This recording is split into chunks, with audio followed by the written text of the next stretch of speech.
مریم روتے روتے کمرے میں چلی گئی۔ پھر تنویر نے اپنی ماں سے کہا کہ اس کی جلدی شادی کرو ورنہ یہ اور زیادہ خراب ہو جائے گی۔ میں نے تو پہلے ہی منع کیا تھا فیکٹری جانے سے، اب اس کا نتیجہ دیکھ لو۔ اس کی ماں نے کہا، بیٹا یہ بھی تو ہو سکتا ہے کہ کسی نے جھوٹ بولا ہو۔ نہیں ماں، جس نے مجھے بتایا ہے وہ میرا بھائی بنا ہوا ہے، وہ مجھ سے کبھی جھوٹ نہیں بولے گا، اور آخر وہ مجھ سے کیوں جھوٹ بولے گا؟ میں تو اس کا شکر ادا کرتا ہوں کہ اس نے میری بہن کے کرتوت مجھے بتائے، ورنہ مجھے کون بتاتا۔ ماں آپ ایسا کیجئے کہ چاچو کو کہہ کر جلد سے جلد شادی کریں۔ لیکن بیٹا، ہماری ابھی تیاری مکمل نہیں ہوئی، ہمیں جہیز کے لیے بھی سامان لینا ہے، اور ویسے بھی میں نے آپ کے چاچو کو بولا ہے کہ ہمیں 2 تولہ سونا چاہیے، اور آپ کے چاچو نے ابھی تک 2 تولہ سونا نہیں بنوایا، انہوں نے کمرہ بھی نہیں بنوایا، تو پھر میں اپنی لاڈلی بیٹی کو ایسے کیسے بیچ سکتی ہوں؟ پہلے میری ہر فرمائش پوری ہوگی، تب میں اپنی بیٹی کی ادھر شادی کروں گی۔ ماں، آپ یہ کیسی فرمائشیں کر رہی ہیں؟ ان فرمائش کو چھوڑ کر آپ سادہ نکاح کر لیں۔ اگر ہماری بہن اس گھر میں جائے گی تو سب کچھ وہ دے ہی دیں گے۔ لڑکا گھر کا اکیلا وارث ہے، اور نیک دل بھی، شریف بھی۔ ماں نے کہا، واہ، سادہ نکاح!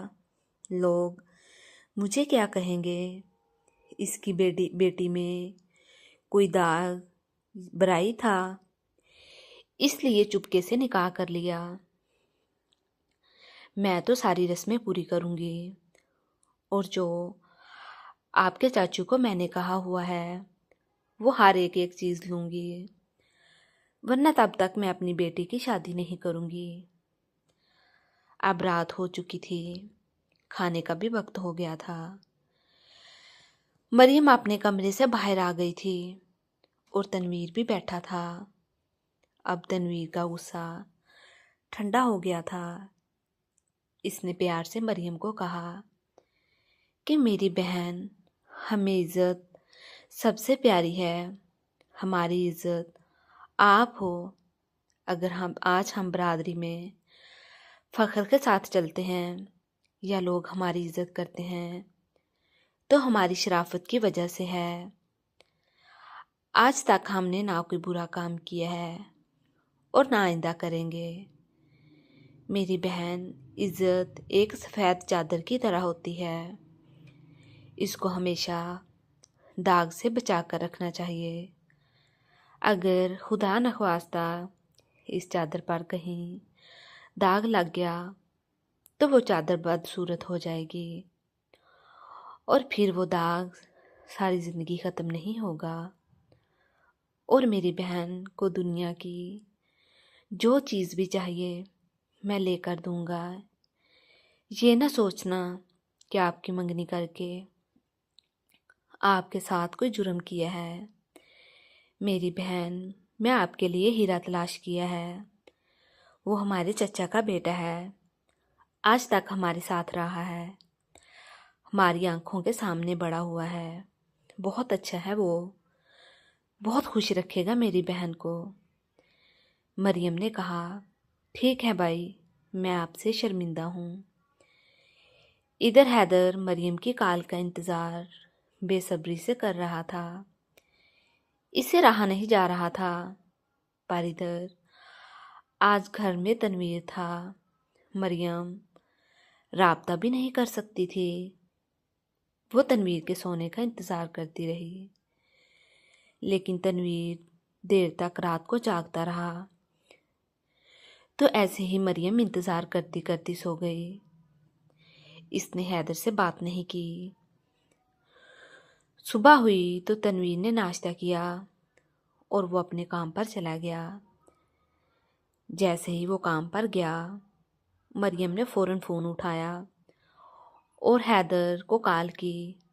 دونوں نے ایک دوسرے کی خیریت پوچھی۔ پھر حیدر نے پوچھا کہ رات کو بات کیوں نہیں کی؟ مریم نے بتایا کہ تنویر آیا ہوا تھا۔ پھر حیدر نے کہا کہ فیکٹری میں نہیں آؤ گی؟ مریم نے کہا ہاں، فیکٹری میں نہیں آ رہی۔ میں نے آپ کو پتہ ہی ہے، کل مجھے بری طرح فیکٹری سے نکالا گیا، تو آج میں فیکٹری میں کیسے آ سکتی ہوں؟ آپ نے مجھ سے بات کرنی ہے تو ایسے فون پر بات کر لیا کرو۔ پر حیدر، مجھ سے تیرے بغیر نہیں رہا جا رہا۔ پلیز کچھ ایسا کرو کہ آپ میرے پاس آ جاؤ یا پھر مجھے اپنے پاس لے جاؤ۔ میں اپنے گھر میں مر جاؤں گی۔ میں اپنے چاچو کے بیٹے کے ساتھ کبھی بھی شادی نہیں کروں گی۔ حیدر، میری ماں نے میرے بھائی کو روکا ہے، اس لیے میری ابھی شادی نہیں ہو رہی، لیکن مجھے لگتا ہے کہ وہ جلدی سے میری شادی کروا دیں گے۔ حیدر، میری شادی ہونے سے پہلے مجھے یہاں سے لے جاؤ۔ حیدر، میں آپ کے بغیر نہیں رہ سکتی، نہ ہی میں آپ کے بغیر کسی اور کا سوچ سکتی ہوں۔ اور پھر مریم نے حیدر کو بتایا کہ بھائی تنویر کو ہمارے درمیان جو بھی ہے وہ سب اس کو پتہ چل گیا ہے۔ فورمین نے تنویر کو سب کچھ بتا دیا ہے۔ حیدر، رات کو میرے بھائی نے مجھے مارا بھی ہے، مجھ سے برداشت نہیں ہو رہا۔ مجھ سے اب اس گھر میں ایک پل کے لیے بھی نہیں رہا جا رہا۔ یہ گھر اب میرے لیے قید خانہ بن گیا ہے۔ مجھے اس قید خانے سے آزاد کروا دو۔ حیدر، اگر میں اپنے گھر میں بولوں گی تو پھر بھی وہ ہماری شادی کبھی نہیں ہونے دیں گے، وہ تو مجھے مار ہی دیں گے۔ تو اس سے بہتر ہے کہ میں آپ کے ساتھ چلی جاتی ہوں، پھر ہم دونوں الگ الگ زندگی گزاریں گے۔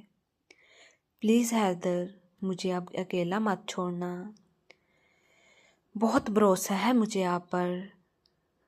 یہ سب کچھ اتنا جلدی ہو رہا تھا کہ حیدر بھی حیران تھا۔ حیدر نے مریم کو سمجھایا کہ ایسے نہیں ہوتا، پلیز آپ ایک دفعہ گھر میں بات کر لیں۔ مریم نے حیدر کو بولا کہ آپ ڈر رہے ہو یا جان بوجھ کے مجھے اپنے ساتھ نہیں لے جانا چاہتے۔ اگر حیدر مجھے ایسے ہی اکیلی راستے میں چھوڑنا ہے تو مجھے ابھی بتا دو۔ پر حیدر، یہ تو سچ ہے کہ میں اپنے چچا کے بیٹے کے ساتھ کبھی بھی شادی نہیں کروں گی، اس کو میری ضد سمجھیں یا میری انا۔ اگر آپ ہی نہ لے گئے تو پھر میں سیدھا قبرستان میں جاؤں گی، کسی کے گھر دلہن بن کر نہیں جاؤں گی۔